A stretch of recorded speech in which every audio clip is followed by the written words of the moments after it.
5 साल के बाद एक तो न्याय मिलना चाहिए जो जो सफरर्स हैं, बेशक सफरर हिंदू हो, मुसलमान हो, ईसाई हो, सिख हो, कुछ भी, anybody who has been a victim of violence, of targeted violence, etc., they must get justice.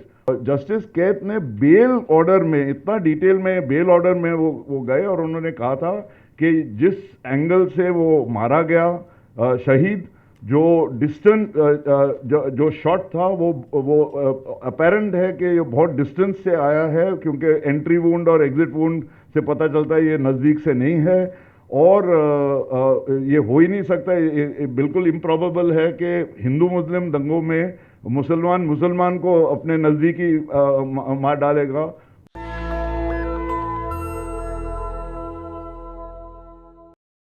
जैसे chief metropolitan magistrate Arun Kumar Garg, additional session जज विनोद यादव, एडिशनल सेशन जज पुलस्त्य प्रमाचला, और भी 2-3 एडिशनल सेशन जज, अलग अलग केसों में उन्होंने अपने जजमेंट्स में, अपने बेल ऑर्डर्स में, अपने डिस्चार्ज ऑर्डर्स में उन्होंने बहुत कड़ी लैंग्वेज में बताया है कि ये डिलिबरेटली इन्वेस्टिगेशन डिलिबरेटली गलत किया गया है। मतलब ये जानबूझकर किसी को टारगेट करने के लिए इन्वेस्टिगेशन एक किया गया है। ये नहीं है कि 758 758 FIR हैं।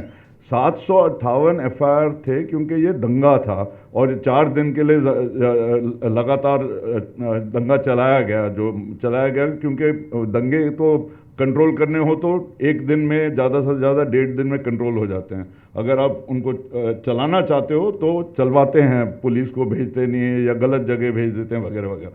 तो क्योंकि इतने दिन के लिए हुए और इतनी ज़्यादा घटनाएं हुई, इतने ज़्यादा आग लगे, इतने ज़्यादा मकान और दुकान और प्रॉपर्टीज जलाई गई, इसलिए 758 FIR हैं।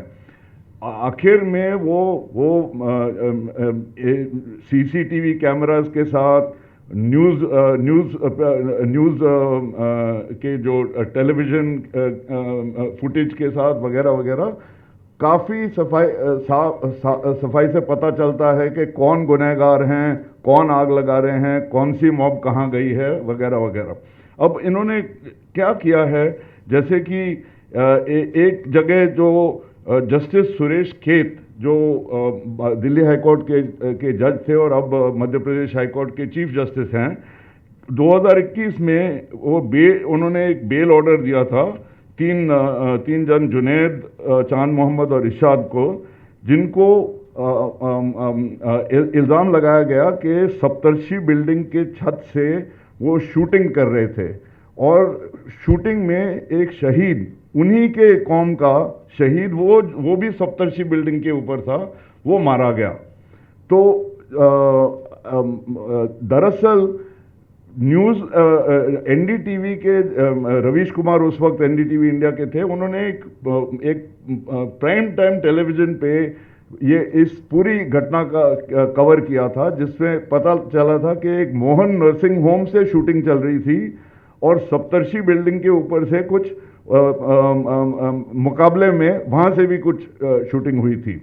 लेकिन वीडियो जो NDTV प्रोग्राम में पता चला कि मोहन नर्सिंग होम में एक हेलमेट पहना हुआ बंदा वो शूटिंग कर रहा था और एक और बंदा रुमाल लेके, हैंकरचिफ लेके राइफल की बैरल को छुपा रहा था, और फिर किसी और एंगल से वो दोनों बंदे दिख गए, राइफल दिख गई।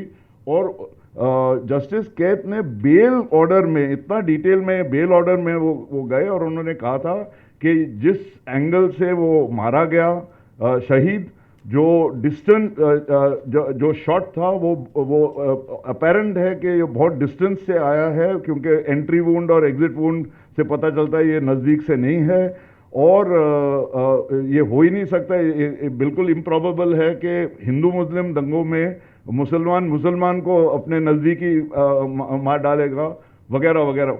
डिटेल में उन्होंने कहा है। तो और उन्होंने ये बताया कि आपने वीडियो में से आपने चुन के सिर्फ वो हिस्सा दिखाया जहां सप्तर्षि बिल्डिंग से शूटिंग हो रही है, और उसी वीडियो में जो जहां मोहन नर्सिंग होम से हो रही है वो नहीं दिखा रहे हैं। अब बीबीसी में भी एक ऐसा एग्जांपल दिया था जहां क्लिपिंग करके और वीडियो निकाले। अब ये तो बहुत सीरियस बात है, ये बहुत गंभीर बात है। ये कोई ऑर्डिनरी बात नहीं है कि जो इन्वेस्टिगेटिंग एजेंसी है, जो आईओ इन्वेस्टिगेटिंग ऑफिसर है, जो पुलिस है, वो क्लिप करके वीडियो दिखाएं और इसके ऊपर कोई एक्शन ना हो। उसके ऊपर कोई बरी हो गया हो या डिस्चार्ज हो गया हो या बेल मिल गई हो, तो वो अंत थोड़ी है, वो तो बिगिनिंग है। If you have clear judicial recognition of the fact that there has been manipulation of investigation, manipulation of evidence, that is the beginning, not the end. That is the beginning of an investigation against the police officers, which must take place.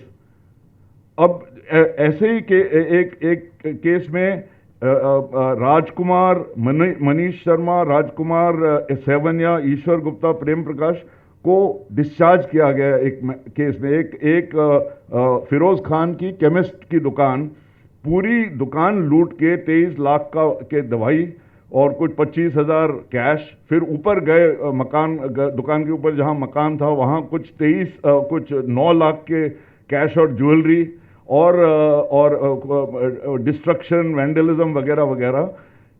Firoz Khan और उसकी wife ने फिरोज खान ने इनको identify किया और investigating officer ने और एक भी विटनेस नहीं ढूंढा। मतलब उन्होंने इन्वेस्टिगेशन उसी के ऊपर चार्जशीट फाइल कर दी, जानते हुए कि सुप्रीम कोर्ट ने कहा है कि दंगों में सिंगल विटनेस का एविडेंस कभी भी नहीं माना जाएगा, इट हैज टू बी कॉरोबोरेटेड, कॉरोबोरेशन होना चाहिए दूसरे विटनेस का।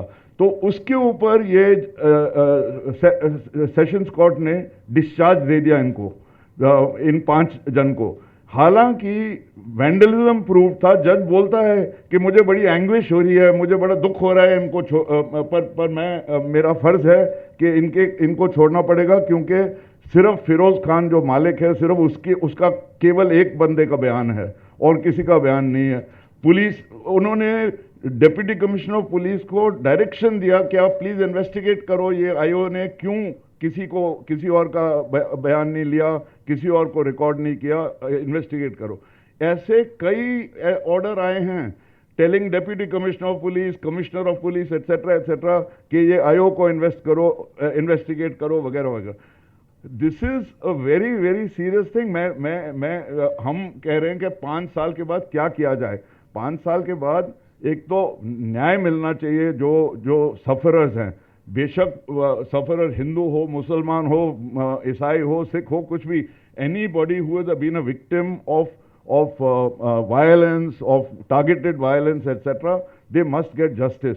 उसके ऊपर जिन्होंने जानबूझ के ये पूरी इन्वेस्टिगेशंस को परवर्ट किया है, को मिसडायरेक्ट किया है, और जिनके ऊपर सुरेश कैद का ऑर्डर है 2021 का, 4 साल पहले कई जजेस के सेशंस कोर्ट ने कईयों को आइडेंटिफाई किया है that these IOs have done this, so and so has done that etcetera etcetera. इनके ऊपर there has to be a follow up, there has to be action taken. Just because the same government which was in power and may have wanted some particular outcome of a particular situation of riots and all that, just because they remain in power doesn't mean that the court orders can be flouted and that no investigation should take place and that citizens should just remain quiet. So I believe that it is there is here many more things need to be done. हम सबको as citizens, as lawyers, as people who are victims, as people who